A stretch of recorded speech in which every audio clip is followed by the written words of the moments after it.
Brahmananda Reddy CM పదవి నుండి తొలగించి పివి నరసింహారావును ఇందిరాగాంధీ నియమించింది. ముల్కీ నిబంధనలు రాజ్యాంగ విరుద్ధమంటూ హైకోర్టు తీర్చినటువంటి తీర్పును 1972 ఫిబ్రవరి 14న ఈ తీర్పునిచ్చింది. 1972 అక్టోబర్ 3న సుప్రీంకోర్టు నిలిపివేసింది. ముల్కీ నిబంధనలు అనేవి చెల్లుబాటు కావు అని చెప్పేసి హైదరాబాదు హైకోర్టు తీర్పునిచ్చింది. కానీ సుప్రీంకోర్టు ఏం ఇచ్చింది? హైకోర్టు ఇచ్చినటువంటి తీర్పును నిలుపుదల చేయడం అనేది జరిగింది. దీంతో అంటే హైదరాబాదులో ముల్కీ నిబంధనలు చెల్లుబాటు అవుతాయి అని మనకు సుప్రీంకోర్టు చెప్పడం జరిగింది. దీనివలన ఆంధ్ర ప్రాంతంలో జై ఆంధ్ర ఉద్యమం అనేది ప్రారంభమైంది.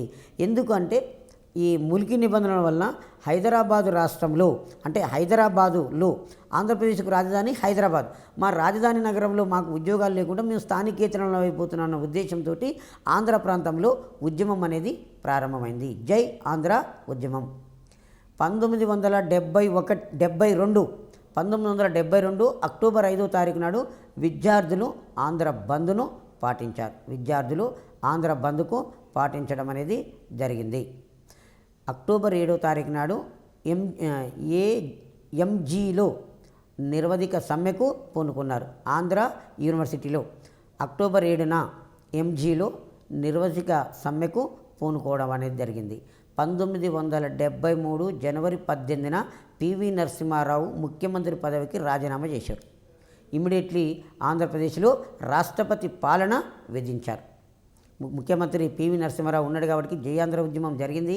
సో ఆయన ఉద్యమాన్ని అంచలేకపోయాడు కాబట్టి ఈ ఉద్యమం మూలంగా పివి నరసింహారావు తన ముఖ్యమంత్రి పదవికి రాజీనామా చేశాడు. 1973 అక్టోబర్ 5వ తారీఖు నాడు ఎన్జిఓలు కూడా సమ్మె విరమించారు. రాష్ట్రపతి పాలన పెట్టారు కదా జనవరి 18న, 73 అక్టోబర్ 5న ఎన్జిఓలు సమ్మె విరమించడం అనేది జరిగింది. సో ఇది మనకు తెలంగాణలో జరిగినటువంటి ఉద్యమం. తెలంగాణ రాష్ట్ర సాధన ఉద్యమంలో 6 సూత్రాల పథకం నుంచి మనం ఇప్పుడు ఈ క్లాసులో చూద్దాము. 1973 సెప్టెంబర్ 21వ తారీఖు నాడు 6 సూత్రాల పథకాన్ని ఇందిరాగాంధీ ప్రకటించారు. ఎందుకంటే 1969లో తెలంగాణ ఉద్యమం జరిగి అష్టసూత్ర పథకాన్ని ప్రవేశపెట్టారు. అష్టసూత్ర పథకం యొక్క అమలు కొరకు ప్రభుత్వము 36 నెంబర్ జీవోను తీసింది. ఆ 36 నెంబర్ జీవోను హైకోర్టు కొట్టివేసింది. దాన్ని సుప్రీంకోర్టు సమర్థించింది. సో దీనివలన ఇక్కడ తెలంగాణ ప్రాంతంలో కోస్తాంధ్ర ప్రాంతంలో ఉద్యమాలు జరిగి గందరగోళ పరిస్థితులు అనేవి ఏర్పడ్డాయి. ఈ పరిస్థితుల దృష్ట్యా 1973లో జనవరి 18వ తారీఖు నాడు మనకు రాష్ట్రపతి పాలన ఆంధ్రప్రదేశ్లో విధించడం అనేది జరిగింది. రాష్ట్రపతి పాలన విధించిన తర్వాత 1973 సెప్టెంబర్లోనే ఈ 6 సూత్రాల పథకాన్ని భారత ప్రధానమంత్రి ఇందిరాగాంధీ ప్రకటించారు. ఇందులో ఏమున్నాయంటే రాష్ట్ర స్థాయి ప్రణాళిక బోర్డును ఏర్పాటు చేసి వెనుకబడిన ప్రాంతాల అభివృద్ధికి ఉపసంఘాలను ఏర్పాటు చేయడం. ఇందులో భాగంగా రాష్ట్ర స్థాయిలో ఒక ప్రణాళిక బోర్డును ఏర్పాటు చేయాలి. ఈ ప్రణాళిక బోర్డు ఏ ప్రాంతానికి ఏర్పాటు చేయాలంటే ఎక్కడైతే వెనుకబడిన ప్రాంతాలు ఉన్నాయో ఆ వెనుకబడిన ప్రాంతాల అభివృద్ధి కొరకు ఈ ఉపసంఘాలను ఏర్పాటు చేయాలి అన్న ఉద్దేశం ఒకటి. రెండవది విద్యా సౌకర్యాలను పెంచడానికి హైదరాబాదులో ఒక సెంట్రల్ యూనివర్సిటీని స్థాపించడం. ఈ ఆంధ్రప్రదేశ్లో విద్యా సౌకర్యాలను పెంపొందించడానికి హైదరాబాదులో ఒక సెంట్రల్ యూనివర్సిటీని స్థాపించడం అనేది 6 సూత్ర పథకాలలో ఒకటి. మూడవది నాన్ గెజిటెడ్ ఉద్యోగాలు, అసిస్టెంట్ సర్జన్ల నియామకము, ప్రాంతీయాలకు ప్రాధాన్యతనివ్వడము. గెజిటెడ్ కాకుండా నాన్ గెజిటెడ్ ఉద్యోగాలలో కానీ అసిస్టెంట్ సర్జన్ల నియామకంలో కానీ ప్రాంతీయులకే ప్రాధాన్యము ఇవ్వాలి అనేది 3వ నెంబర్. నెంబర్ 4 ఏంటంటే ప్రభుత్వ ఉద్యోగుల ఫిర్యాదులను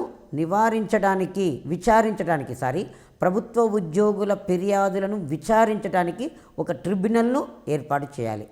ప్రభుత్వ ఉద్యోగాలకు ఉన్నటువంటి ఉద్యోగాల ఫిర్యాదులను విచారించడానికి ఒక ట్రిబ్యునల్ను ఏర్పాటు చేయడం. న్యాయ వివాదాల తలెత్తకుండా ఈ అంశాలపై రాజ్యాంగ సవరణ తీసుకొని రావడము. ముల్కీ నిబంధనలను తెలంగాణ ప్రాంతీయ కమిటీని రద్దు చేయడం, ములికి నిబంధనలను మరియు తెలంగాణ ప్రాంతీయ కమిటీని రద్దు చేయడం అనేది 6 సూత్రాల పథకాలలో ఒకటిగా చెప్పుకోవచ్చు. ఈ పథకం వలన ఆశించిన ఫలితం అనేది దక్కలేదు. 6 సూత్రాల పథకమును 1973 సెప్టెంబర్ 21 తారీఖు నాడు భారత ప్రధానమంత్రి ఇందిరాగాంధీ ప్రకటించింది.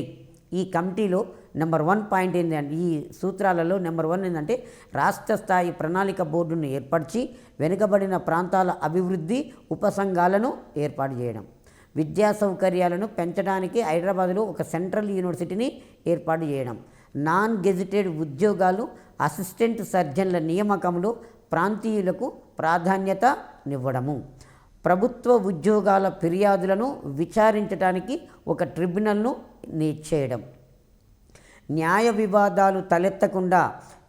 వివాదాలు అనేవి తలెత్తకుండా ఈ అంశాలపై ఒక రాజ్యాంగ సవరణ తీసుకొని రావాలి. ములికి నిబంధనలను తెలంగాణ ప్రాంతీయ కమిటీని రద్దు చేయడము. సో ఈ 6 సూత్రాల పథకం వలన పెద్దగా ఆశించినటువంటి ఫలితం అనేది కలగలేదు. రాష్ట్రపతి 1975 అక్టోబర్ 18వ తారీఖున ఇచ్చినటువంటి ఒక ఉత్తర్వు ద్వారా జోనల్ వ్యవస్థను ఏర్పాటు చేశారు. ఆంధ్రప్రదేశ్లో జోనల్ వ్యవస్థ అనేది ఎప్పుడు ఏర్పాటు చేయబడింది? 1975 అక్టోబర్ 18న. 1875 అక్టోబర్ 18వ తారీఖు నాడు రాష్ట్రపతి ఇచ్చినటువంటి ఉత్తర్వుల ద్వారా జోనల్ వ్యవస్థను ఏర్పాటు చేశారు. దీనికోసం జీవో నెంబరు 674ను జారీ చేశారు. జీవో నెంబర్ 674ను ఏర్పాటు చేయడం అనేది జరిగింది. ఆంధ్రప్రదేశ్ను 6 జోనులుగా విభజించారు. 4 జిల్లాలకు ఒక జోను చొప్పున 6 జోనులుగా ఏర్పాటు చేశారు. ఆంధ్రప్రదేశ్లో జోనల్ వ్యవస్థ ఏర్పాటు చేసింది 1975 అక్టోబరు 18న. 1975 అక్టోబర్ 18న జోనల్ వ్యవస్థ ఏర్పాటు చేసింది. ఎన్ని జోన్లు ఏర్పాటు చేశారు? 6 జోనులు. ఒక్కొక్క జోనులో ఎన్ని జిల్లాలు ఉన్నాయి? 4 జిల్లాలను ఉన్నవి. హైదరాబాదులోని కొన్ని శాఖలను ఫ్రీ జోన్లుగా చేయడం. హైదరాబాదులోని కొన్ని శాఖలను ఏం చేయాలి? ఫ్రీ జోన్లుగా చేయడం వలన తెలంగాణ యువతలో అసంతృప్తి నెలకొన్నది. హైదరాబాదులో ఉన్నటువంటి కొన్ని శాఖలను ఏం చేశారు అంటే ఇందులో భాగంగానే ఫ్రీ జోన్లుగా చేశారు. ఫ్రీ జోన్ అంటే 23 జిల్లాలలో ఎవరైనా నిరుద్యోగులు వచ్చి దాంట్లో ఉద్యోగం చేసుకోవడానికి అర్హత ఉన్నది. 23 జిల్లాలలోని నిరుద్యోగులు ఎవరైనా సరే ఫ్రీ జోన్లలో ఉద్యోగం చేసుకోవచ్చు. అందరూ కూడా దానికి లోకల్ అవుతారు. కాబట్టి తెలంగాణ యువతలో కొంత అసంతృప్తి అనేది దీనివలన జరిగింది. ఆ తర్వాత 1983 సంవత్సరంలో ఏపీ ముఖ్యమంత్రి అయినటువంటి ఎన్టీ రామారావు తెలంగాణ ప్రాంత ఉద్యోగాలను ఈ ప్రాంత నిరుద్యోగులకే ఇవ్వాలి అన్న ఉద్దేశం ప్రజల డిమాండ్ మేరకు పరిశీలించడం కోసము జీవో నెంబరు 610ని తీసుకొచ్చాడు. జీవో నెంబర్ 610ని ఏర్పాటు చేయడం అనేది జరిగింది. ఒక త్రిసభ్య కమిటీని ఏర్పాటు చేశారు. 1983లో రామారావు ఆంధ్రప్రదేశ్కు ముఖ్యమంత్రి అయిండు. ఒక ప్రాంతీయ పార్టీని పెట్టి అప్పుడు జరిగిన ఎన్నికలలో ముఖ్యమంత్రి అయిన తర్వాత తెలంగాణ ప్రాంత ఉద్యోగాలలో తెలంగాణేతరులు నియమించబడ్డారని, తెలంగాణ ప్రాంత నిరుద్యోగకు అన్యాయం జరిగిందని అసంతృప్తి అనేది ఉన్నది. ఈ అసంతృప్తిని తెలుసుకొని పరిశీలించడం కొరకు ఒక కమిటీని ఎన్టీ రామారావు గారు నియమించడం అనేది జరిగింది. ఈ కమిటీ ఏం చేసింది అంటే తెలంగాణ ప్రాంతంలో నిరుద్యోగులకే ఇవ్వాలి అని ప్రజల డిమాండ్ను 610 జీవోను ఇచ్చింది. 610 జీవో ఉద్దేశం ఏంది? తెలంగాణ ప్రాంతంలో నియమించబడినటువంటి తెలంగాణేతరులను గుర్తించి వారి సొంత ప్రాంతాలకు పంపడం. ఈ కమిటీ 60,000 మంది ఉద్యోగులు తెలంగాణలో ఉన్నారని తెలిపింది. ఇక్కడ మనకు 610 జీవో పంపించిండు. 610 జీవోను రామారావు ఎందుకు ఏర్పాటు చేశానంటే తెలంగాణ ప్రాంతంలో ఉద్యోగాలలో నియమించబడినటువంటి తెలంగాణేతరులను వారి సొంత ప్రాంతాలకు పంపించడం కొరకు 610 జీవోను ఏర్పాటు చేశాడు. మరి 610 జీవో కంటే ముందు ఏం జరిగింది అంటే 1983లో రామారావు గారు ముఖ్యమంత్రి కాగానే ఇక్కడ నిరుద్యోగ యువతలో బాగా అసంతృప్తి ఉన్నది. మా ఉద్యోగాలను స్థానికేతరులు కొల్లగొట్టుకున్నారని. సో దాన్ని పరిశీలించమని ఒక కమిటీ చేస్తే ఆ కమిటీ తెలంగాణ ప్రాంతంలో తెలంగాణేతరులు 60,000 మంది ఉద్యోగాలలో ఉన్నారని చెప్పడం అనేది జరిగింది. ఎన్టీ రామారావు గారు ముఖ్యమంత్రిగా 1985 డిసెంబర్లో జీవో నెంబర్ 610ని విడుదల చేశారు. ఇక్కడ మనకు జీవో నెంబర్ 610 ఎప్పుడు విడుదలైంది? 1985లో. GO number 685 GO number 610 GO number 610 ఎప్పుడు విడుదల చేశారు? 1985లో విడుదల చేశారు. ఆంధ్ర ఉద్యోగులను వారి ప్రాంతాలకు పంపిస్తామని నిబంధనలను విడుదల చేశారు. 610 జీవో ఉద్దేశం ఏంటంటే ఆంధ్ర వారిని ఆంధ్ర ప్రాంతం వారికే పంపించేస్తాము అని. 1986 మార్చి 31న ఈ జీవోను అమలు చేస్తామని ఎన్టీ రామారావు గారు ప్రకటించడం అనేది జరిగింది. ఈ జీవోను పరిశీలించడం కొరకు చంద్రబాబు ప్రభుత్వము గిర్గ్లానీ ఏకసభ్య కమిటీని నియమించింది.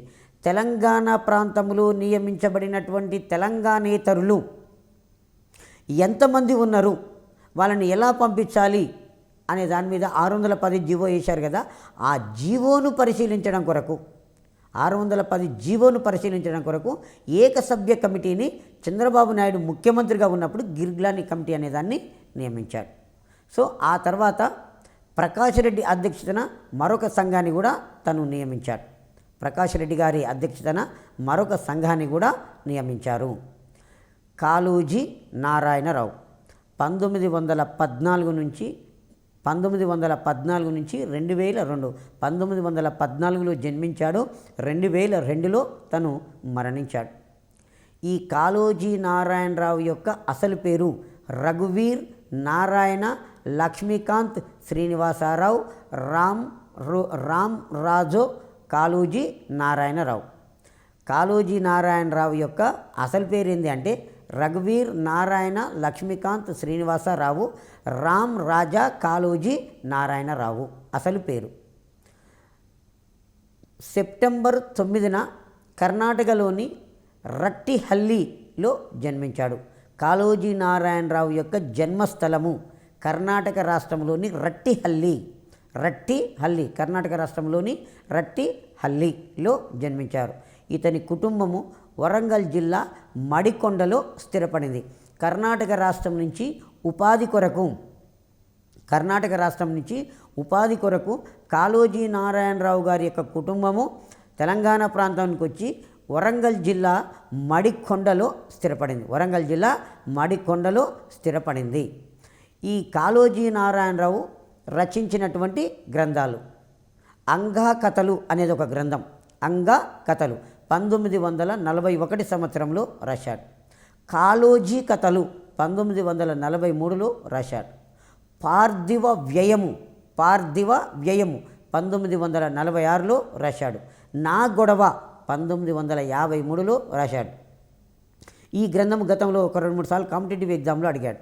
కాళోజీ నారాయణరావు గారు రచించినటువంటి గ్రంథాలు అంగా కథలు 1941లో రాశాడు. కాళోజీ కథలు 1943లో రాశాడు. పార్థివ వ్యయము 1946లో రాశాడు. 1946లో రాశాడు. నా గొడవ 1953లో రాశాడు. 1953 సంవత్సరంలో రాశాడు. ఈ 4 గ్రంథాలు. ఇందులో ఎక్కువ మాత్రము నా గొడవ అడుగుతున్నాడు గతంలో. కాళోజీ అంగా కథలు కాళోజీ కథలు పార్థివ వ్యయము నా గొడవ. Very simple. అంగా కథలు కాళోజీ కథలు పార్థివ వ్యయము నా గొడవలు ఇవి ఈయన రాసిన గ్రంథాలు. ఆ తర్వాత ఇవే కాకుండా జీవన గీతాలు 1968లో రాశాడు. తెలంగాణ ఉద్యమ కవితలు 1964 నుంచి 1970 సంవత్సరాల మధ్యాహ్నం తీసుకొని రాశాడు. నా జీవన గీతాలు, తెలంగాణ ఉద్యమ కవితలు, తర్వాత కాళోజీ కథలు. మళ్ళీ 2000 సంవత్సరంలో కాళోజీ కథలు రాశాడు. గతంలో 1943లో ఒకసారి కాళోజీ కథలు రాస్తే 2000 సంవత్సరంలో కూడా కాళోజీ కథలు అనే గ్రంథాన్ని రాశాడు. 1946 నుంచి 1947 సంవత్సరంలో గుల్బర్గాలో జైలు శిక్ష అనుభవించాడు. 1946 నుంచి 1947 సంవత్సరంలో కాళోజీ నారాయణరావు గారు గుల్బర్గాలో జైలు శిక్ష అనుభవించాడు. పద్మభూషణ్ అవార్డు కూడా పొందాడు. తెలంగాణ ప్రభుత్వం సెప్టెంబర్ 9ని భాషా దినోత్సవంగా ప్రతి సంవత్సరం జరుపుకునేలా చేసింది. ఎందుకంటే ఈయన జన్మించింది సెప్టెంబర్ 9వ తారీఖు. కాళోజీ నారాయణరావు 1914 సెప్టెంబర్ 9వ తారీఖు నాడు జన్మించాడు. కాబట్టి కాళోజీ నారాయణరావు గారి యొక్క జన్మదినాన్ని పురస్కరించుకొని సెప్టెంబర్ 9వ తేదీని భాషా దినోత్సవంగా ప్రతి సంవత్సరం జరుపుకునేలా తెలంగాణ రాష్ట్ర ప్రభుత్వము ప్రకటించింది. ఆ తర్వాత ఇది ఇంతవరకు మనకు తొలి దశ ఉద్యమం ఉంటే నెక్స్ట్ ఇప్పుడు మలి దశ ఉద్యమం అనేది ప్రారంభమవుతుంది. తొలి దశలో చేసినటువంటి వాగ్దానాలను అష్టసూత్ర పథకాన్ని కానీ 6 సూత్రాల పథకాన్ని కానీ 610 జీవోను కానీ అమలు చేయకపోవడము, పైగా తెలంగాణ ప్రాంతంలో న్యాయం జరగడం వలన మలి దశ ఉద్యమం అనేది ప్రారంభమైంది. మలి దశ ఉద్యమంలో తెలంగాణ సమస్యలపై అధ్యయనం చేసేందుకు కరీంనగర్లో ఒక విద్యావంతుల సదస్సు ఏర్పాటైంది. మలిదశ ఉద్యమంలో భాగంగా మొదటిసారిగా తెలంగాణ సమస్యలపై అధ్యయనం చేసేందుకు కరీంనగర్లో విద్యావంతుల సదస్సు అనేది ఏర్పాటైంది. తెలంగాణలో విద్యావంతుల సదస్సు అనేది ఏర్పాటైంది. 1986 సంవత్సరంలో తెలంగాణ ఇన్ఫర్మేషన్ ట్రస్ట్ ఏర్పడింది. 1986 సంవత్సరంలో తెలంగాణ ఇన్ఫర్మేషన్ ట్రస్ట్ అనే దాన్ని ఏర్పాటు చేశారు. 1988లో తెలంగాణ ప్రాంతానికి జరుగుతున్నటువంటి అన్యాయాన్ని అసెంబ్లీలో పెద్ద స్థాయిలో చర్చించడం అనేది జరిగింది. 1986లో ఏం జరిగింది? తెలంగాణ ఇన్ఫర్మేషన్ ట్రస్ట్ ఏర్పడింది. 1988లో తెలంగాణ ప్రాంతానికి జరుగుతున్న అన్యాయంపై అసెంబ్లీలో పెద్ద స్థాయిలో చర్చ అనేది జరిగింది. 1989లో తెలంగాణ అభివృద్ధి ఫోరం వివిధ కార్యక్రమాలను చేపట్టింది. 1989 సంవత్సరంలో తెలంగాణ అభివృద్ధి ఫోరం అనేది ఒకటి ఏర్పడి అది వివిధ కార్యక్రమాలను చేపట్టింది రాష్ట్రం కొరకు. 1991లో తెలంగాణ స్టూడెంట్స్ ఫ్రంట్ ఉస్మానియా విశ్వవిద్యాలయంలో అనేక ఆందోళనలను చేపట్టింది. 1991 సంవత్సరంలో తెలంగాణ స్టూడెంట్స్ ఫ్రంట్ ఉస్మానియా విశ్వవిద్యాలయంలో అనేక ఆందోళనలను చేపట్టింది. 1996లో తెలంగాణ ప్రజాసమితి ఆధ్వర్యంలో వరంగల్ సదస్సులో తెలంగాణ మహాసభ, తెలంగాణ ప్రజా పార్టీ ఆవిర్భవించినాయి.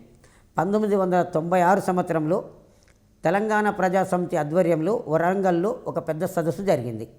ఈ సదస్సులో తెలంగాణ ప్రజా పార్టీ అనేవి ఆవిర్భవించాయి. తెలంగాణ మహాసభ, తెలంగాణ ప్రజా పార్టీ అనేవి రెండు కూడా ఆవిర్భవించడం అనేది జరిగింది. కాళోజీ నేతృత్వంలో ప్రజాస్వామిక తెలంగాణ సదస్సు 1997 డిసెంబర్లో జరిగింది. కాళోజీ నేతృత్వంలో ప్రజాస్వామిక తెలంగాణ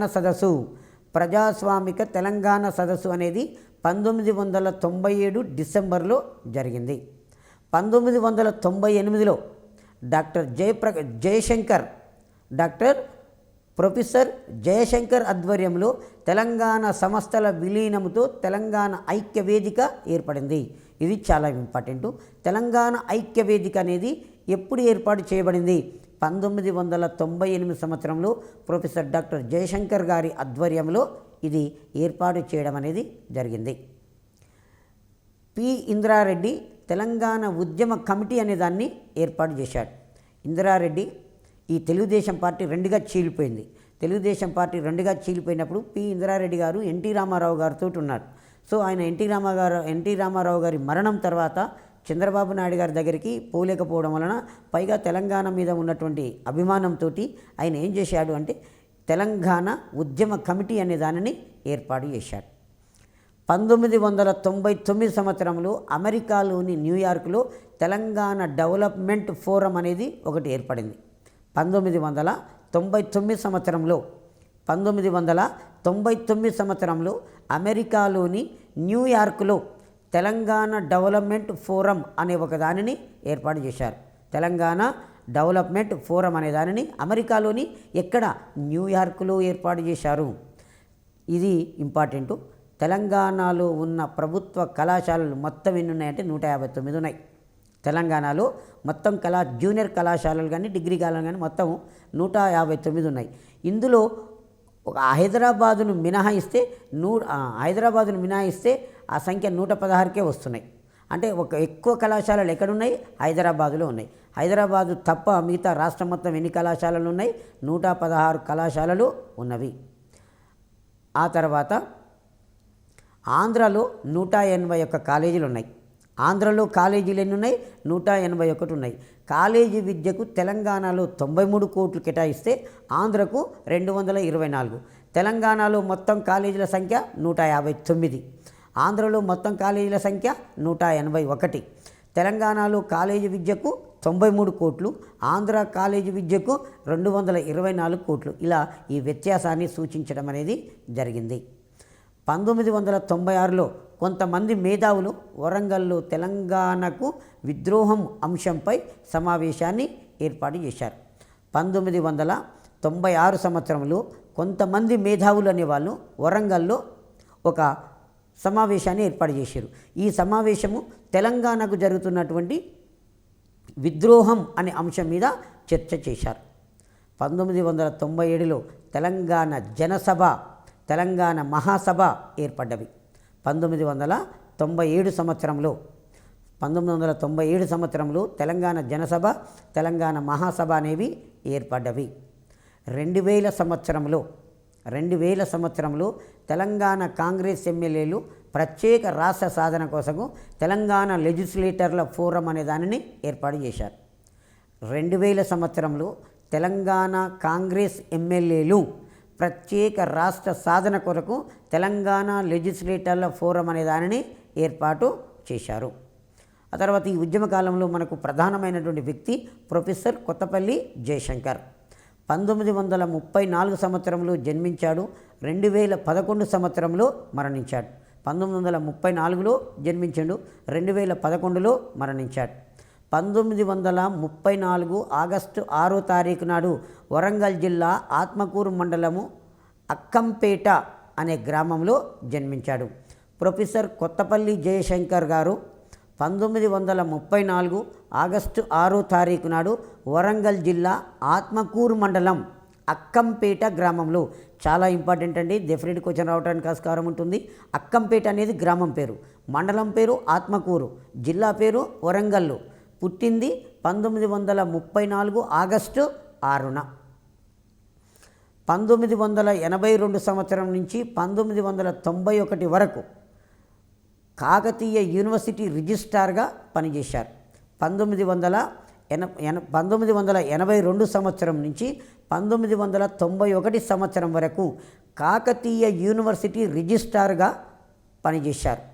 1991 సంవత్సరం నుంచి 1994 వరకు కాకతీయ యూనివర్సిటీ వైస్ ఛాన్సలర్గా పనిచేశారు. రిజిస్ట్రార్గా పనిచేశాడు, వైస్ ఛాన్సలర్గా. 91 నుంచి 94 వరకు వైస్ ఛాన్సలర్గా, 82 నుంచి 91 వరకు రిజిస్ట్రార్గా పనిచేశారు. 1969 తెలంగాణ ఉద్యమంలో పాల్గొన్నారు. 1954లో ఫజల్ అలీ కమిషన్కు నివేదిక ఇస్తూ ఆంధ్ర తెలంగాణ విలీనాన్ని ఇతను వ్యతిరేకించాడు. 1954 సంవత్సరంలో ఫజల్ అలీ కమిటీకి ఒక నివేదికనిచ్చాడు. ఆంధ్ర ప్రాంతం వారిని తెలంగాణలో విలీనం చేయొద్దు అని దాన్ని వ్యతిరేకిస్తూ ఇతను ఒక నివేదికను కూడా ఇచ్చాడు. తన జీవిత చరిత్రను వడవని ముచ్చటలో వివరించాడు. ఇక్కడ మనకు వడవని ముచ్చట అనే గ్రంథాన్ని ఎవరు రాశారు? వడవని ముచ్చట అనే గ్రంథాన్ని ఎవరు రాశారు అంటే ప్రొఫెసర్ కొత్తపల్లి జయశంకర్ గారు రచించారు, తన జీవిత చరిత్రను ఆధారంగా చేసుకొని. 2011 సంవత్సరంలో మరణించాడు. ఇందులో మనకు ముఖ్యంగా ప్రొఫెసర్ కొత్తపల్లి జయశంకర్ 1934 ఆగస్టు 6వ తారీఖు నాడు వరంగల్ జిల్లాలో ఆత్మకూరు మండలము అక్కంపేట గ్రామంలో జన్మించాడు. 1982 నుంచి 91 వరకు కాకతీయ యూనివర్సిటీ రిజిస్ట్రార్గాను, 91 నుంచి 94 వరకు కాకతీయ యూనివర్సిటీ వైస్ ఛాన్సలర్గా పనిచేశారు. 1969 ఉద్యమంలో పాల్గొన్నారు. 1954 ఫజల్ అలీ కమిషన్కు ఆంధ్ర ప్రాంతం వారిని తెలంగాణలో విలీనం చేయడాన్ని వ్యతిరేకిస్తూ ఒక నివేదికను కూడా ఇచ్చాడు. తన జీవిత చరిత్రను ఆధారంగా చేసుకొని వడవని ముచ్చట అనే గ్రంథాన్ని రాశాడు. 2011 సంవత్సరంలో మరణించారు. ఆ తర్వాత తెలంగాణ రాష్ట్ర సమితి ఆవిర్భావము. తెలంగాణ రాష్ట్ర సాధన ఉద్యమంలో భాగంగా కల్వకుంట్ల చంద్రశేఖరరావు 2001 సంవత్సరం ఏప్రిల్ 27 తారీఖు నాడు తెలంగాణ రాష్ట్ర సమితి పార్టీని స్థాపించారు. టీఆర్ఎస్ తెలంగాణ రాష్ట్ర సమితిని కల్వకుంట్ల చంద్రశేఖరరావు గారు 2001 సంవత్సరము ఏప్రిల్ 27 తారీఖు నాడు స్థాపించాడు.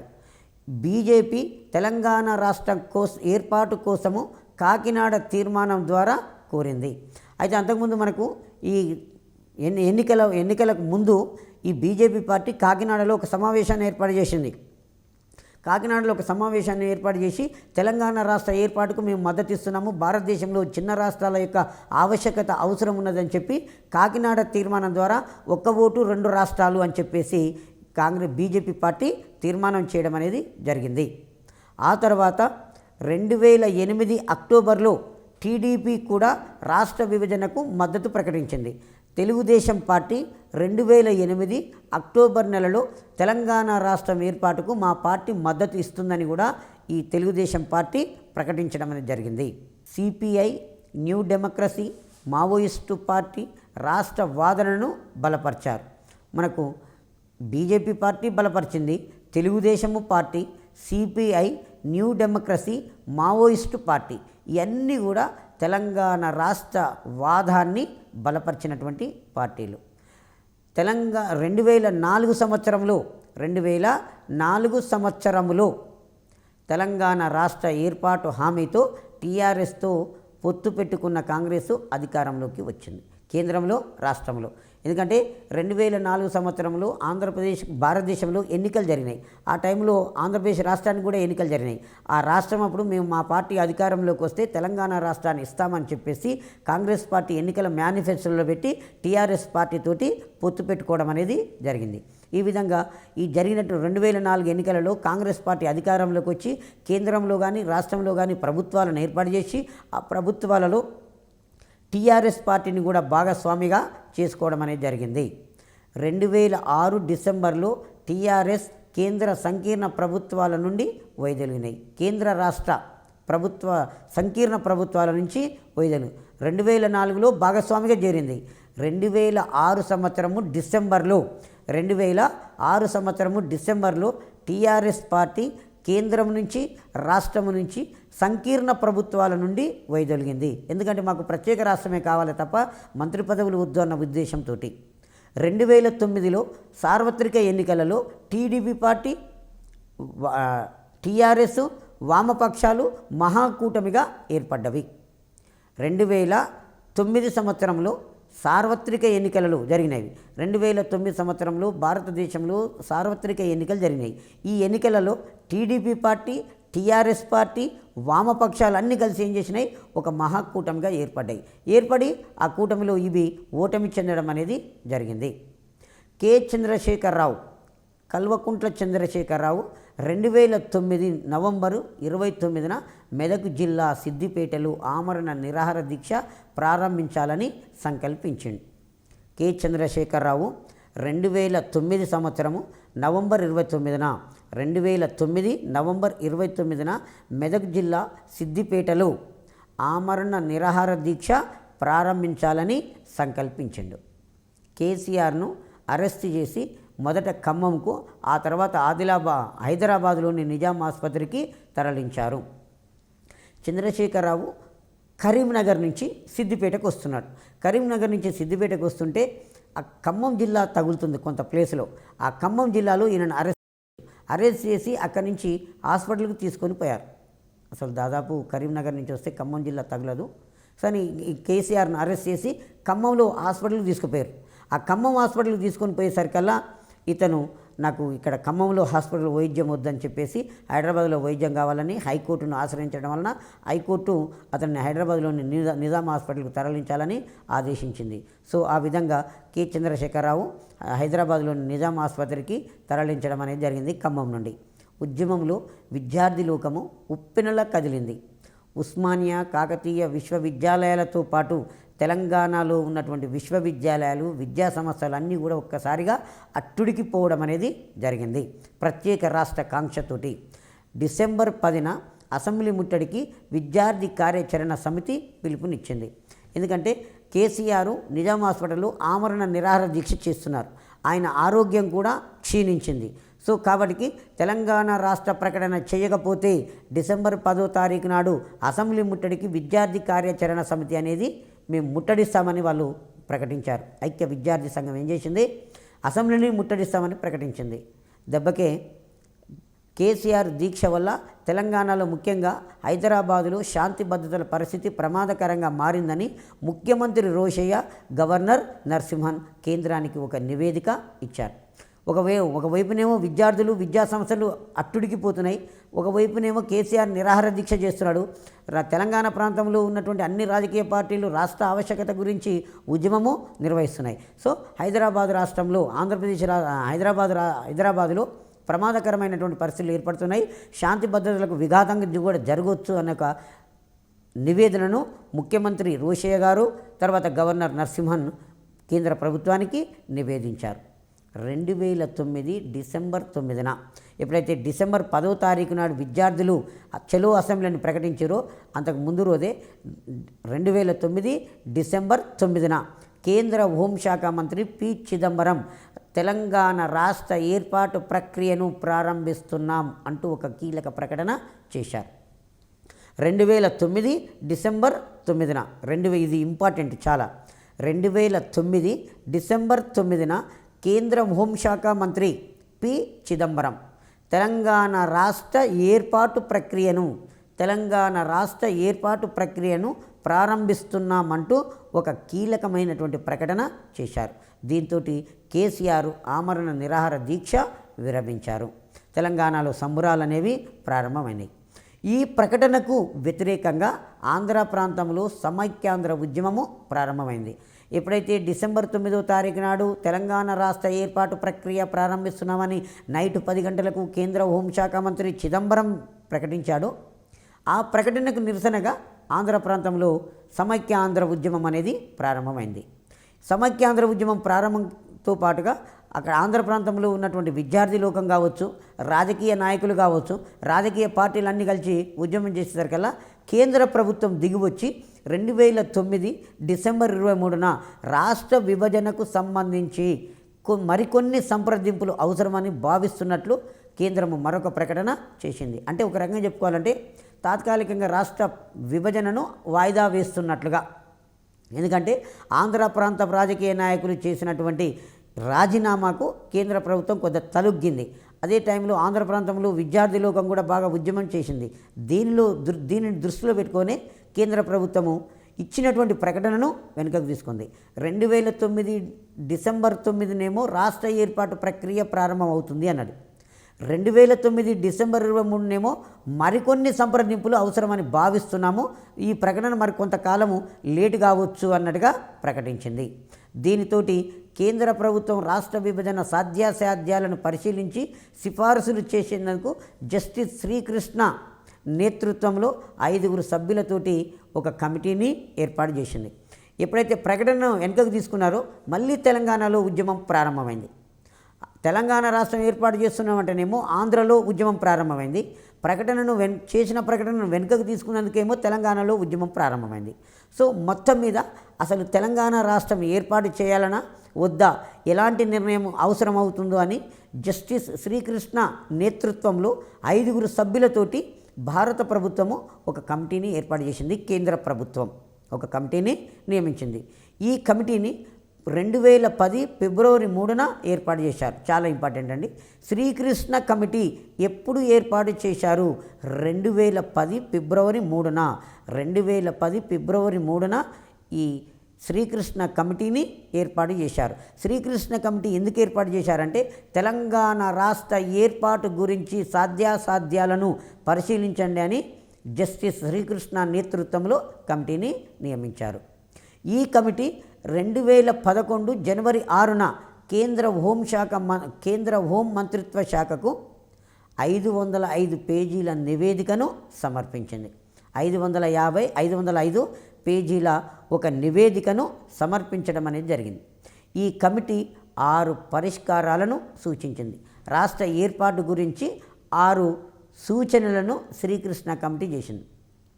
శ్రీకృష్ణ కమిటీ ఏర్పాటు 2010 ఫిబ్రవరి 3, 2010 ఫిబ్రవరి 3, 2011 జనవరి 6న నివేదికనిచ్చింది.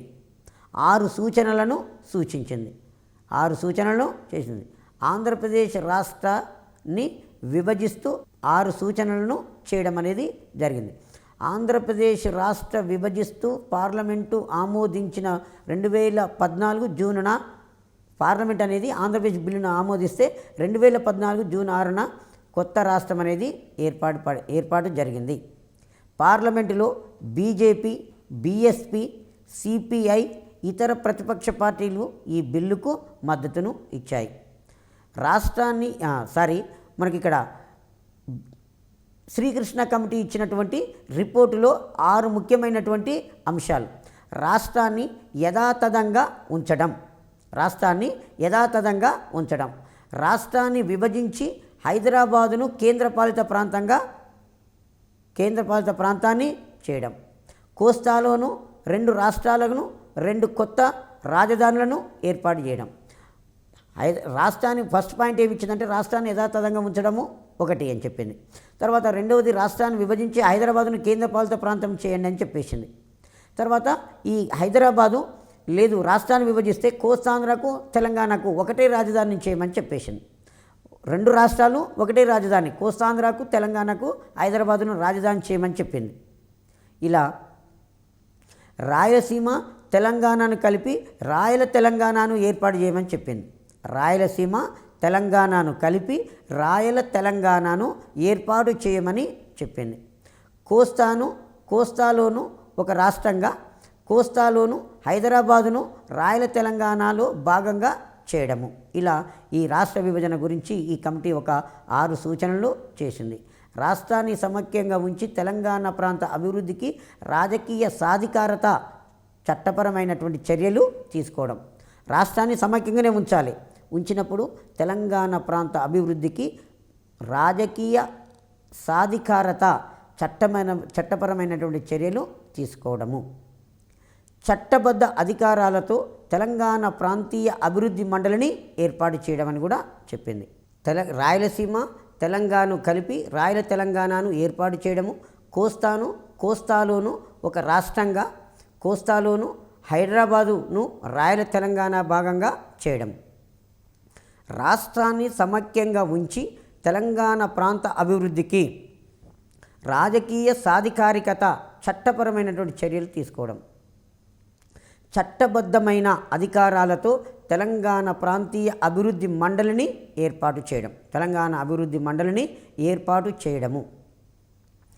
తెలంగాణ ఐక్య కార్యాచరణ సమితి, దీన్ని తెలంగాణ TJSC అంటాం. ఈ కమిటీకి ప్రొఫెసర్ కోదండరామును చైర్మన్గా ఎన్నుకున్నారు. మెజార్టీ పార్టీలు ఈ జాకులో భాగస్వామ్యము అయ్యాయి. దీనితో పాటు అన్ని విశ్వవిద్యాలయాల్లో విద్యార్థి జాకులు కూడా చేయబడ్డవి. అన్ని రాజకీయ పార్టీలు కలిపి తెలంగాణ జాయింట్ యాక్షన్ కమిటీ అనే దానిని ఏర్పాటు చేశారు.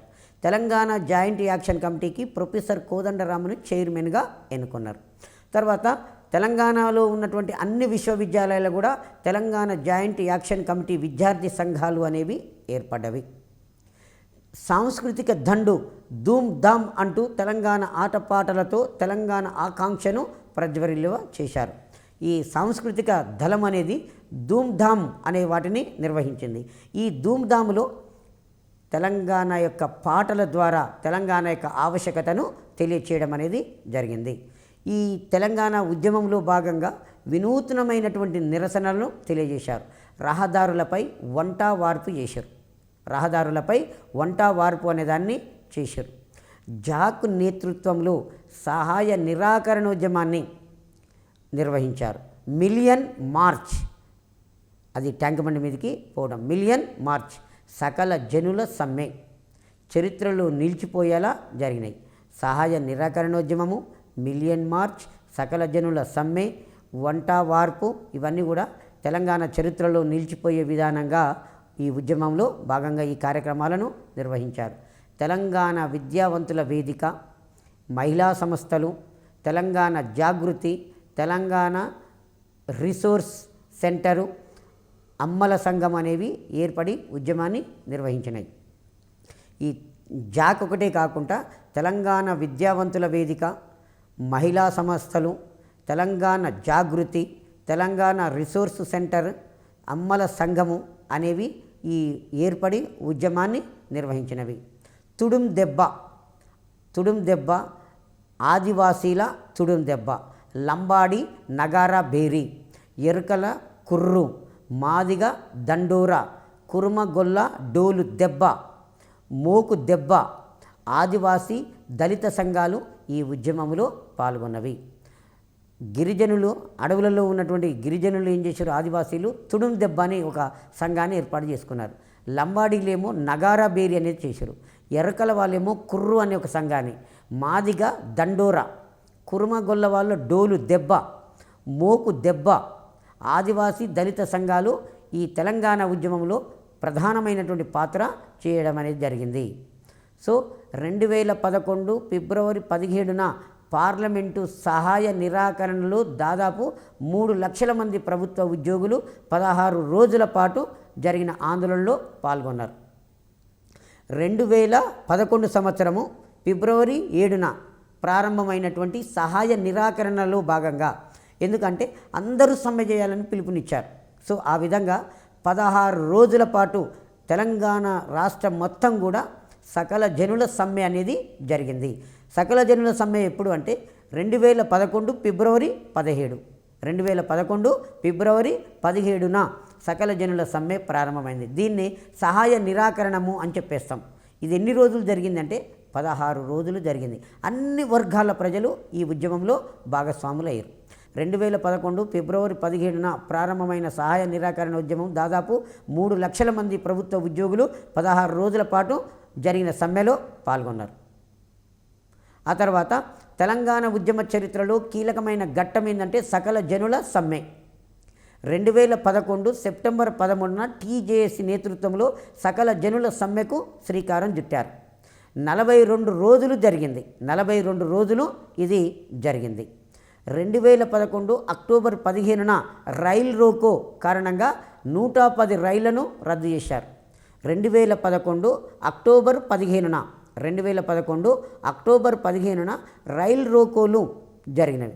రైల్ రోకోల కారణంగా 110 రైళ్లను, తెలంగాణ ప్రాంతంలో నడిచేటటువంటి రైళ్లను భారత ప్రభుత్వము రద్దు చేయడం జరిగింది.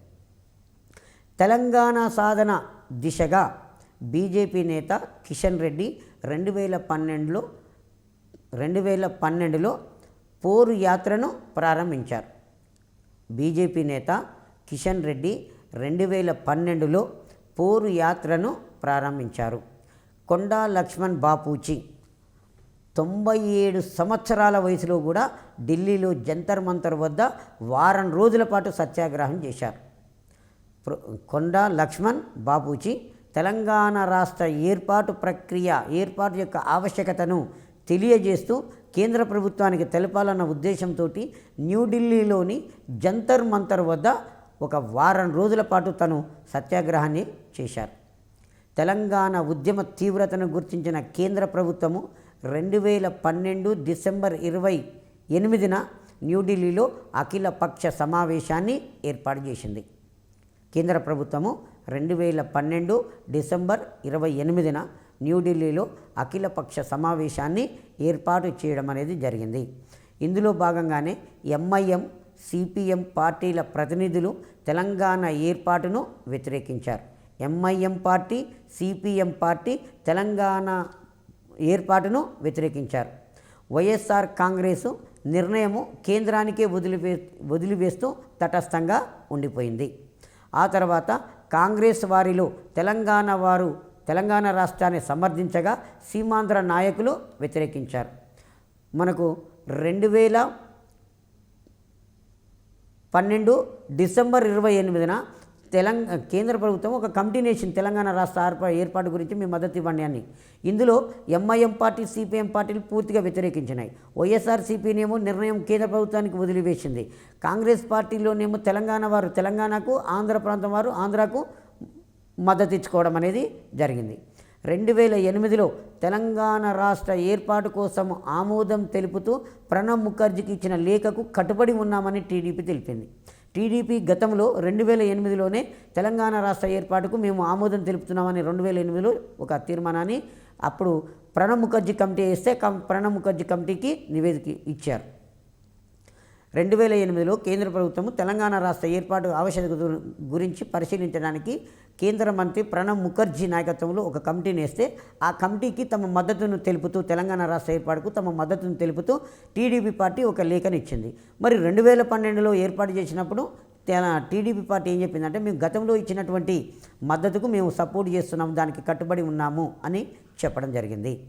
కాంగ్రెస్ కోర్ కమిటీ చర్చించి రాష్ట్ర విభజనకు నిర్ణయము తీసుకున్నది. చివరికి అన్ని పార్టీల అభిప్రాయం తీసుకున్నాక కాంగ్రెస్ పార్టీ యొక్క కోర్ కమిటీ అనేది ఈ తెలంగాణ రాష్ట్ర ఏర్పాటు గురించి చర్చించి విభజన చేయాలని ఒక నిర్ణయము తీసుకున్నది.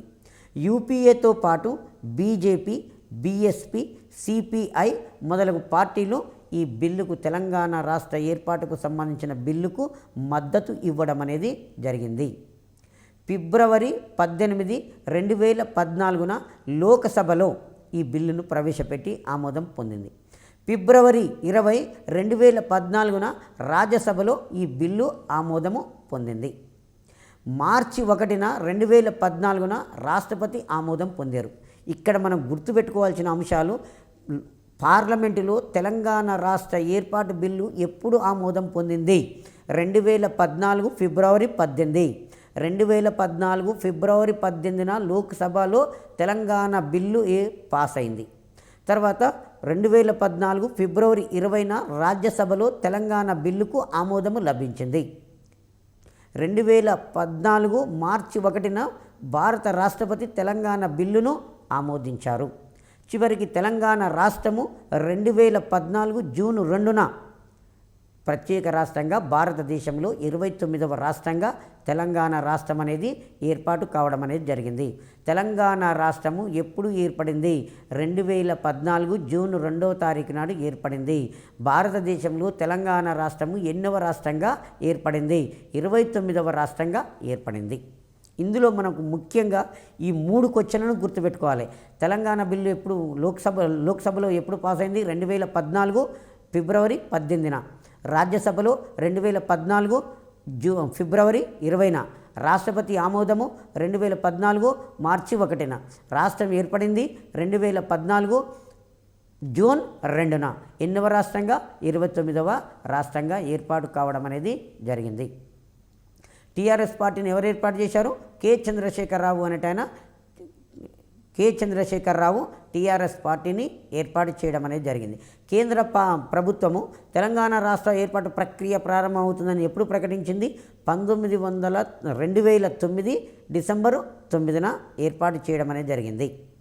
Okay, thank you one and all.